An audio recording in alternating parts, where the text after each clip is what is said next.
ప్రస్తుతానికి మాత్రం ఒక విధంగా ఎంత డబ్బున్న వాళ్ళు అలాగే ఎంత హ్యాపీగా ఉన్నారో అది రెట్టింపు హ్యాపీతో ఉంది. అందుకని నాకు ఏ టెన్షన్ లేదు. ఒకటి ఏంటంటే నేను క్రిస్టియన్ అండి 20 బంధువు సొంత బంధువులు క్రిస్టియన్ అని మనం బయటకు పెట్టాను. వాళ్ళు క్రిస్టియన్సేగా కాదండి, పక్క హిందువులు వాళ్ళు యాక్సెస్ చేయక బయటకు పెట్టారు. ఇంకా దేవుడు నన్ను కాపాడి అన్ని విషయంలో ఫస్ట్ నుంచి ఆయన తెలియజేసుకుంటున్నాడు. ఇంకా అదే ఆమె కంట్రోల్లో వచ్చింది. మీ పేరండి? నా పేరు అప్పారావు గారు. ప్రస్తుతానికి ఏంటంటే నా పొద్దుతనే లేదు, ఆయన అవ్వలేదు.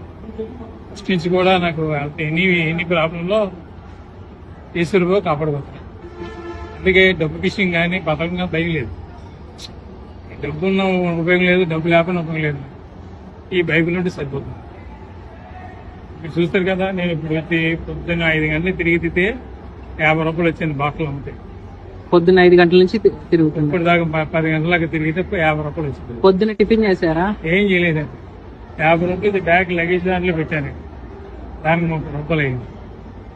మళ్ళీ సాయంత్రం బాటిల్ తిరిగితే దొరకవా తక్కువ 30 రూపాయలేమో సాయంత్రం ట్రైన్ పెంచుకున్నాను, తిరిగి దొరకదు. అలా వంట జీవితం చేసుకుంటూ నడిపించి వెళ్ళిపోతుంది. ఎన్ని రిస్క్లు అయినా ప్రాబ్లం దేవుడే సాల్వ్ చేసుకుంటాం. మరి భోజనం ఎట్లా? మీరు ఉంటే తినడం లేకపోలేదు, అట్లానే ఉంటారు.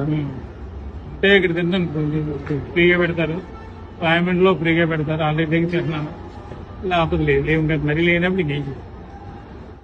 ప్రస్తుతానికి మాత్రం ఒక విధంగా ఎంత డబ్బున్న వాళ్ళు అలాగే ఎంత హ్యాపీగా ఉన్నారో అది రెట్టింపు హ్యాపీతో ఉంది.